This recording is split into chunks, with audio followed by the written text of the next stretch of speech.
percobaan kepekaan indera pendengaran. Adapun tujuan praktikum pada hari ini adalah untuk mengetahui kepekaan indera pendengaran seseorang. Adapun alat mendengarkannya yang pertama yaitu 2 sendok. Yang selanjutnya ada kapas. Nah, selanjutnya ada piring dan penutup mata. Nah, dan juga saya akan dibantu oleh 3 murid saya. Yang pertama ada Hana, yang kedua Caca, dan yang ketiga ada Tata, dan 1 kameramennya Siti. Nah, kita akan mulai lagi percobaannya. Jadi yang pertama kita akan melakukan percobaan mengenai sebelum telinganya ditutup. Pertama kita akan menutup mata dulu.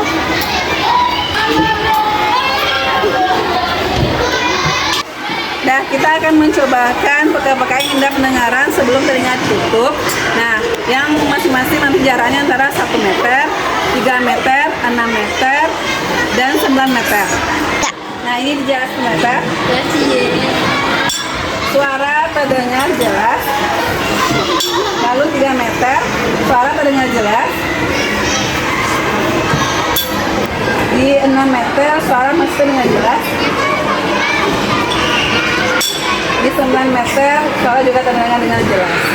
Nah, selanjutnya kita akan mencobakan menutup 1 telinga kanan, dan nanti kita akan mencoba masing-masing di jarak 1 meter, 3 meter, 6 meter, dan 9 meter. Apakah masih terdengar jelas atau tidak? Nah, selanjutnya saya akan menutup telinga sebelah kanan menggunakan kapas dan akan mencobakan apakah bunyi masih terdengar di antara jarak 1, 3, 6, dan 9. Nah, mari kita tutup telinganya dulu.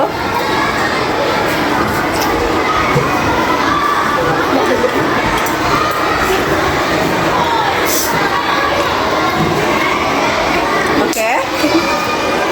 Nah, sekarang kita akan mendengar bunyi ketukannya dari jarak 1 meter. Jarak 1 meter. Bunyi pukulan dari sebelah kiri. Bunyi pukulan dari sebelah kanan. Untuk jarak 3 meter lagi.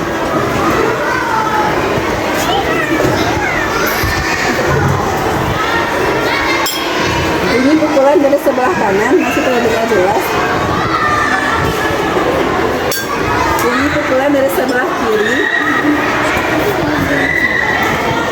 Selanjutnya jarak 6 meter.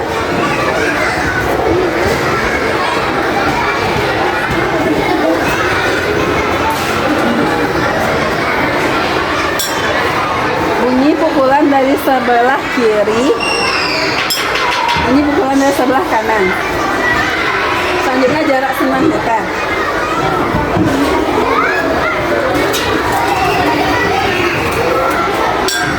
Bunyi pukulan dari sebelah kiri. Bunyi pukulan dari sebelah kanan. Kita akan mengetes kepekaan indera pendengaran sebelah kiri dengan menutupnya dengan kapas. Kita akan mengetes indera pendengarannya dari jarak 1 meter. Pukulan dari sebelah kanan, pukulan dari sebelah kiri. Selanjutnya jarak 3 meter.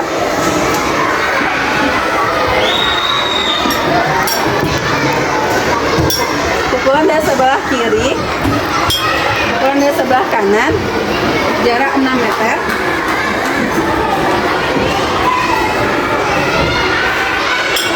Pukulan dari sebelah kanan, pukulan dari sebelah kiri, berjarak 9 meter.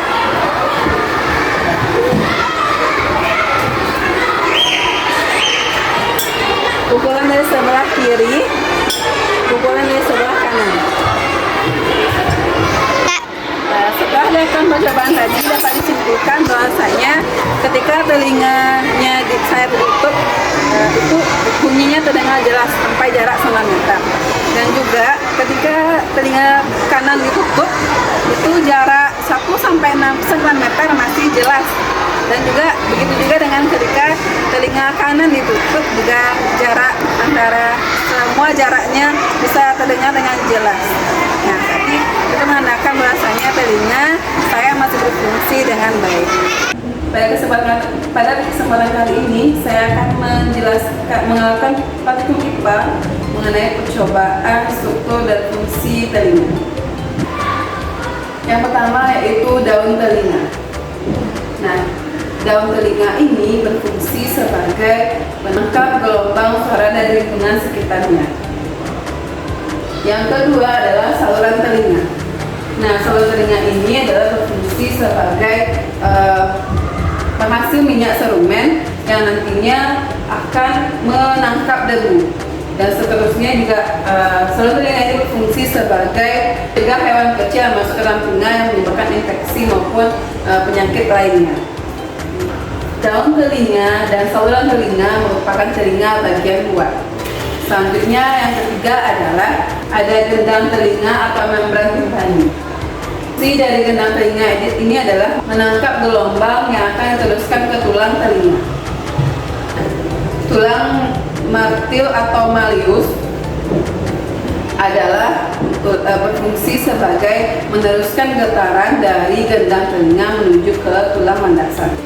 Gendang telinga dan tulang martil atau malleus ini merupakan telinga bagian tengah.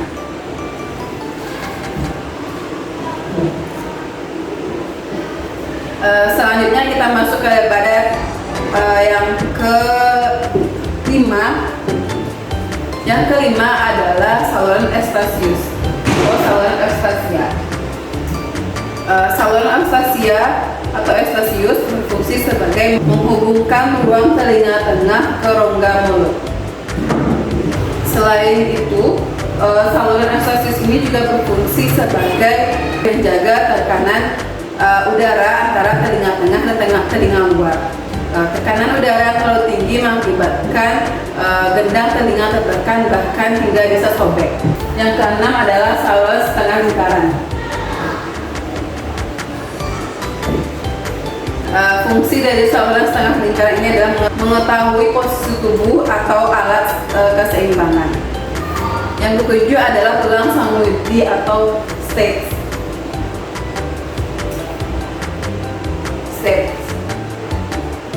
Tulang samudi berfungsi sebagai penghubung antara telinga bagian tengah dan telinga bagian dalam. Kedelapan adalah rumah siput. Nah, rumah siput ini berfungsi sebagai mengubah getaran suara menjadi sinyal listrik yang dapat diinterpretasikan oleh otak. Yang kesembilan adalah saraf pendengaran.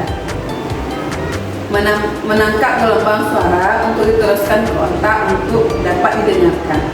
Nah, jadi telinga bagian dalam antara lain ada yang pertama itu saluran eustachius, saluran setengah lingkaran, tulang samudi atau stapes, rumah siput, dan juga saraf pendengaran. Pada kesempatan kali ini saya akan melakukan percobaan mengenai mekanisme transmisi pendengaran. Gelombang suara berjalan melalui celah kecil dinamakan saluran telinga yang mengarah ke gendang telinga. Kemudian gendang telinga bergetar dan meneruskan getarannya ke tulang-tulang pendengaran. Tulang pendengaran ini adalah telinga bagian tengah. Dia memperkuat getaran suara dan mengirimkannya ke koklea. Getaran tadi menyebabkan cairan di koklea bergetar. Gelombang suara berjalan di sekitar membran basilar. Sel-sel rambut atau sel sensori yang berada di sekitar membran basilar mengendalikan gelombang suara. Saat sel-sel bergerak, komponen stereosilia menabrak struktur dan lengkungan di atasnya, menyebabkan stereoselia. Kemudian bahan kimia masuk ke dalam sel dan menciptakan sinyal listrik.